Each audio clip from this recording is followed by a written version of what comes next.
Hey folks, and welcome to the Salty Seaman. Do a little something different today, getting away from military talk, and just if you know me, I'm a big mixed martial arts fan, and just had this kind of floating around my head.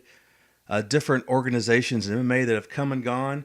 A lot of them have interesting stories, so I figured, why not? Let's do a top 10 disbanded MMA organizations. Number 10, Battleship. Now, if you're scratching your heads and you're a longtime MMA fan wondering, what the hell is Battleship? Don't feel bad.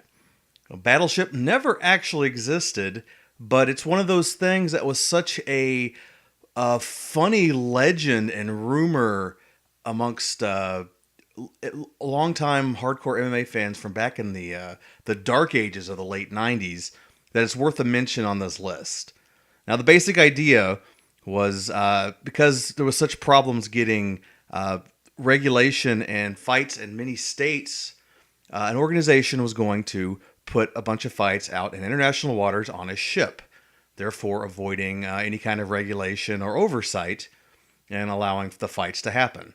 One of the rumored fights was supposed to be Pat Militic versus Frank Shamrock. There was at least one that was known. And what is known about this organization is next to nothing, however. Obviously, whatever plans there were fell through, but the rumor mill for this went on for several years. And it also brings up the point, it wasn't that, what was the point of this organization? I mean, there were still places to fight in the states. There were several states that allowed it, and several casinos. It was more getting shown on television that was the problem, as most cable providers would not show MMA due to the witch hunt that John McCain went on back then. So what was Battleship? Will we ever know the full story of it? Rumors of Russian drug lords being in charge, Bob Merowitz, among others, have popped up, but we may never know the truth. Number 9, Bodog fight. This was right after the boom of the mid-2000s from the success of UFC's Ultimate Fighter. Several organizations popped up into existence trying to compete or even take over the UFC. One of these was founded by billionaire Calvin Ayers. This was basically a run-of-the-mill MMA organization that got some pretty high-quality fighters, but eventually just kind of fizzled out. It's more known for a couple of things. Number one, the owner, Calvin, was constantly taunting Dana White in some kind of weird one-sided feud, basically bragging how much more money he had than him, and, he would pay for him to come down and watch the fights, blah, blah, blah. Dana really didn't care, and why was he challenging the president and not the owner, his fellow billionaires, the Fertitta brothers? The other one being the great Chael Sonnen. This is the first time we got a little hint of what kind of personality we'd see from this known jokester to come, as he made his famous little speech about the triangle choke. And he's a Republican, and he doesn't do that. Oh, Chael. Number 8, the International Fight League. This was actually a fairly interesting concept, attempting to combine MMA with more of a team fight kind of feel. There's kind of basically tournaments with fighters from different camps around the country.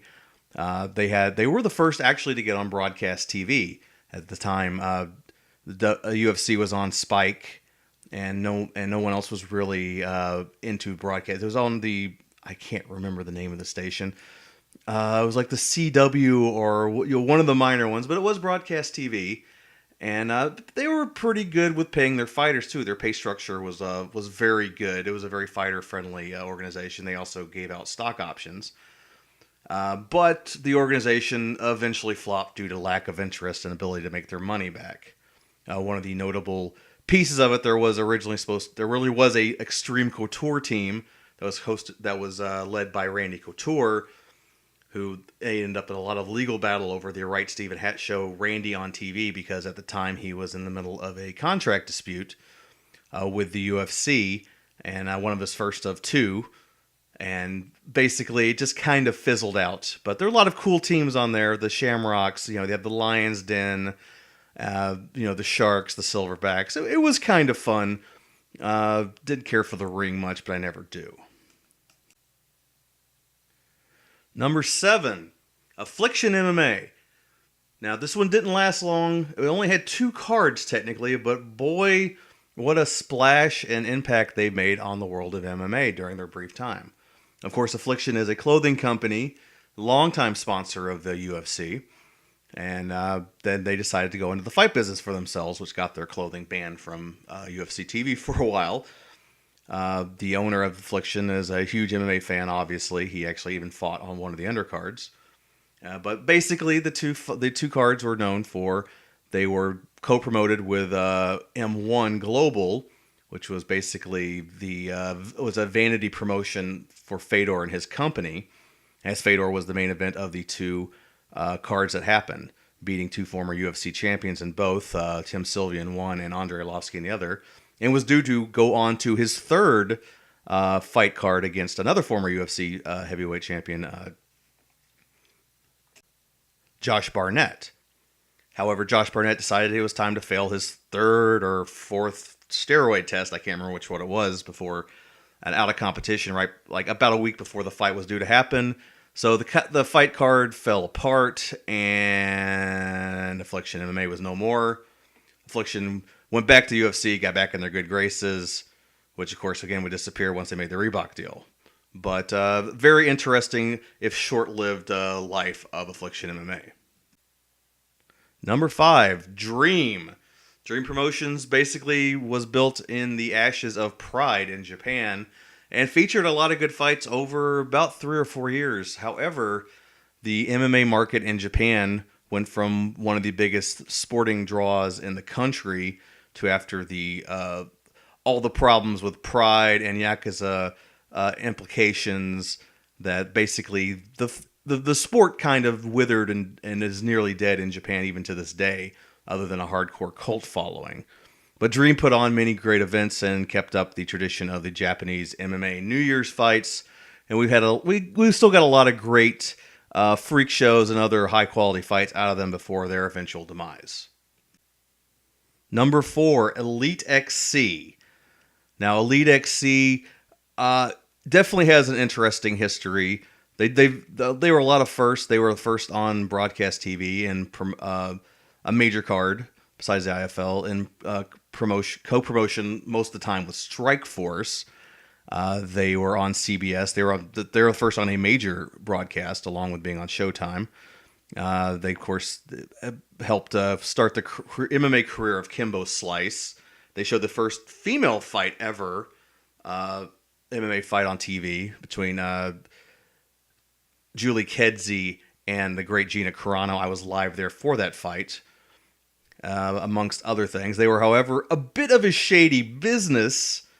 Eventually, they would succumb to, once again, one single fighter kind of killed the organization. This time, Kimbo Slice was due to fight Ken Shamrock.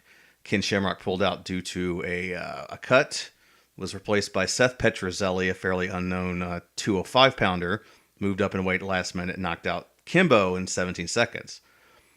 While bad, of course, for the company, as Kimbo is one of those biggest draws, the nail in the coffin was the next morning. Petrozelli, still drunk from partying, announced on a radio show he was basically told it was going to be worth his while if he kept the fight standing, in an interview with a local radio station down in Florida. He would later try to backtrack the statement, but it was too late, and Elite XC would close its doors. Number 3, Yama. Yama is a one and done organization, but its legacy as a go-to joke in the MMA circles still remains legendary. The basic part of this was they were the original owners of the UFC, including Bob Merowitz, decided they were going to start another MMA league with a few different rule changes. They were going to bring back the tournament, and they were going to have a different cage style, which included a elevated cage that elevated kind of like a saucer rim. As you get closer to the cage you got, the higher up you went. This was intended to keep the fights moving, and with changing in levels would make some dynamic interests. However, it actually worked differently to keep the fight standing and exciting. It was very useful for wrestlers to take the guy against the cage down, as the level change obviously helped them. and the actual tournament ended up being very boring and stiff. And, we're still waiting today for Yama 2, which was announced at the end of the card. Number 2, Strikeforce. Nothing really bad to say about this. Like Dream, this was actually a really legit organization run by Bob Coker out of off the West Coast. This was been around for a very long time. Started off as a kickboxing organization, and despite being rivals with the UFC for a very long time, they were actually fairly friendly. They were legit the number 2 organization in the world for a while, taking a lot of UFC cast-offs and developing their own stars, and was a legit second-tier organization.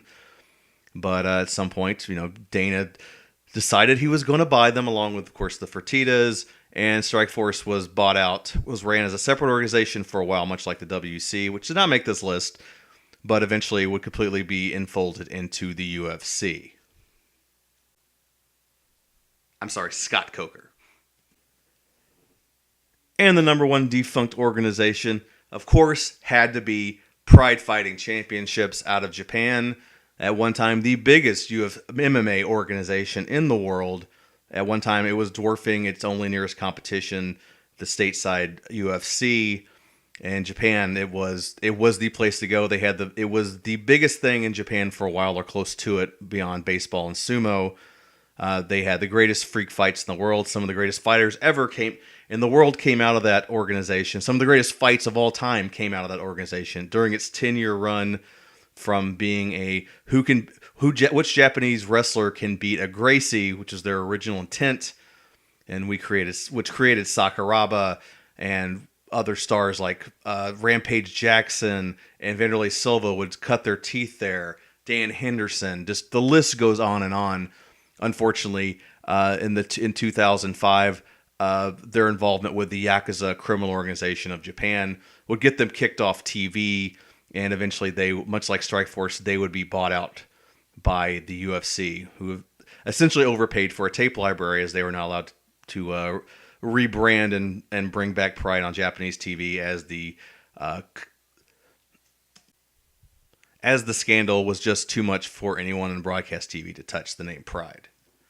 Anyway, that's going to do it. I thought it was a fun little list. I left some off, of course, if you want to talk honorable mentions. The aforementioned WEC, Fedor's Vanity M1 Global, the World Fighting Alliance, which if nothing else brought a couple of great fighters like Lyoto Machida and Rampage into the UFC, among many, many others out there. If you have any I missed that have a good story, please let me know in the comments. That's the Salty Seaman. All I got for now. Peace. Love you, freaks.